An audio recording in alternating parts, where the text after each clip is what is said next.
如果博爱座是空的，你敢坐吗？博爱座到底该不该保留，一直都是大家争吵不休的议题。而再过不久呢，即将推行的让座服务系统，真的能够解决长久以来的让座争议吗？今天就让我们一起来聊聊博爱座吧。本期节目由486团购独家赞助。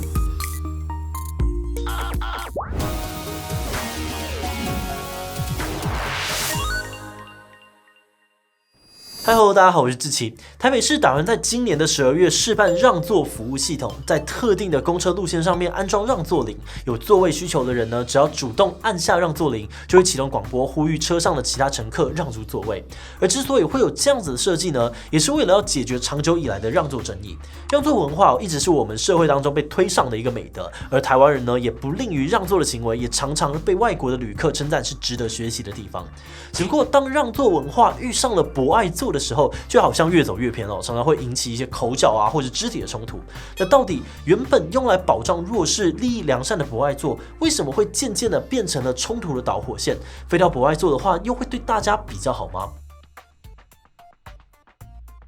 不知道大家最近有没有看到一组迷因哦？里面呢用各种文学的笔法描述老年人呢要年轻人让位的冲突，而这组迷因的背后呢，其实也是这几年博爱座争议新闻的索引。年纪比较大的乘客要求好手好脚的年轻人让位，甚至用辱骂的方式谴责年轻人霸占博爱座。在这些被要求让位的人当中呢，有的是脚受伤无法久站的年轻人，头晕需要休息的上班族，怀孕初期的妈妈啊，或者是生理期不舒服的女同学等等。他们因为这些看不见的隐性需求，才会选择坐在博爱座上。不过有的时候呢，外人不知道这些状况，常常会导致呢，他们莫名的呢就被别人指责、痛骂说啊没有公德心啊，不懂得体谅他人。而当这类的事件被抛上网络之后呢，总会引起网友们的一阵挞伐。有的时候大家是跟着骂年轻人，但如果当事人现身说法之后呢，风向可能又会倒过来骂老年人嚣张跋扈，然后逐渐的呢就演变成了世代的对立。而到了最后，许多人因为不想要引起纷争，大众运输的时候呢，就索性不坐博爱座，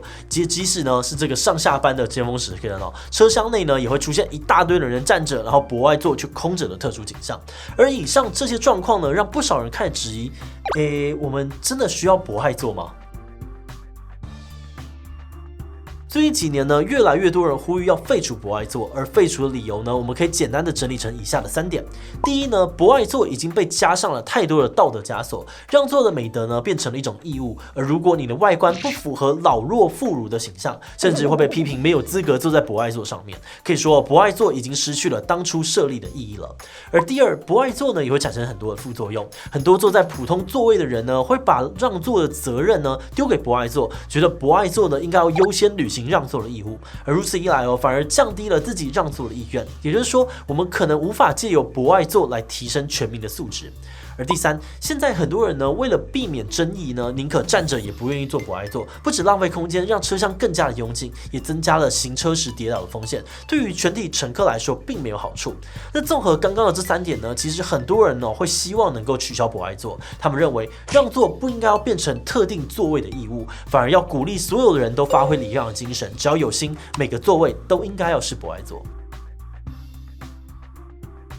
不过呢，对于刚刚的说法，其实也有些人持反对的意见。他们认为呢，从这几起事件来看，错的并不是博爱座，而是错误解读博爱座功能的人。因为没有必要呢，其实为了这样子的个案因噎废食。而博爱座的存在呢，除了能够保障弱势团体比较有位坐，也可以继续教育大众让座文化的重要性。短时间内呢，不应该要被废除。而至于博爱座常常空着的问题，虽然看起来好像很浪费空间，但反过来看把位置空出来呢，就能让这些有让位需求的人呢，一上车就有位置坐，不用再被动的等待别人让座。举例来说，因为博爱座都会设置在车门的旁边，如果有保留空位呢，就能让看不见或是走不远的朋友用最短的时间找到位置，避免他们在车辆移动的时候不小心受伤。而如果想要拿掉博爱座，就必须要确保让座文化已经是每个人心中的普世价值。日本呢，曾经有铁路公司废除了保留给老弱妇孺的优先席，但多年之后呢，却遭到乘客抱怨都没有人愿意让座，让公司呢决定走回老路，重新设立优先席。所以说，台湾如果也废除了博爱座，对于真正有需要的人来说，不见得是一件好事。目前呢，法律明文规定每一种交通工具呢，至少要有15%的座位是博爱座，也就是说，除非修法，否则短时间呢还是会维持现状，不会有废掉博爱座的选项。而为了降低让座引发的种种困扰呢，政府其实也做了许多的尝试，像是发放博爱识别贴纸啊、怀孕贴纸、怀孕吊饰等等，希望能够打破以往的让座潜规则，把让座的主动权交给有需求的人。而此外呢，这个台北捷运局也着手修改博爱座的标语，从原本强硬的非老人、孕妇、行动不便及抱小孩者，请勿占用博爱座，改成了比较柔软的，请优先礼让座位给有需要的旅客。同时，也与图文作家合作，希望让民众了解隐性需求的存在。而至于台铁呢，则是决定效仿国外，把博爱座改名为优先席，强调每一位旅客都可以坐，只是优先顺序的差别而已。而近期最受到瞩目的呢，则是近年桃园率先启用的让座服务系统，只要民众持有敬老爱心卡或者事先申请，上车 B 卡的时候呢，就会闪灯加上广播，呼吁有能力的人让出座位。只不过这几年博爱座的争议呢，似乎没有减少太多，代表以上的方法可能还有许多可以加强的地方。像是在2015年的报道中呢，就有发现台北捷运呢每天平均只有23个人会索取让座的贴纸，相较于这个单日高达200万人次的运量呢，比例是相当的悬殊的。而至于好运标章呢，这位孕妇表示有些民众根本就不认识这个标章，很少会被让座，而政府的宣导呢，可能就不够有效果。而今年主推的让座系统呢，更是收到了2极化的评价。有些人认为呢，这样子的政策很好，需要座下的乘客呢，能够透过让座铃主动表达自己的需求，免除掉不必要的一些争执。但却也有人认为，一按下让座铃广播呢，就会引起整个车厢的注意。对于有需求但不愿意打扰所有乘客的人来说，反而降低了按铃的意愿。而且这么大张旗鼓的让座提醒呢，对于其他乘客也可能是一种道德的绑架。如果在广播之后，年轻人没有积极的让位，会不会又被正义魔人指责没有公德心，重新上演过去的让座冲突呢？12月在台北启用的让座铃系统，到底会解决让座的争议，还是制造另外一个道德难题，就有待我们继续的观望了。不知道大家有没有感觉最近几年呢，博爱座相关的争议好像特别的多。的确，从统计上面来看，博爱座这几年冒出了大量的负面新闻，而我们认为呢，这可能是因为以下的2个原因。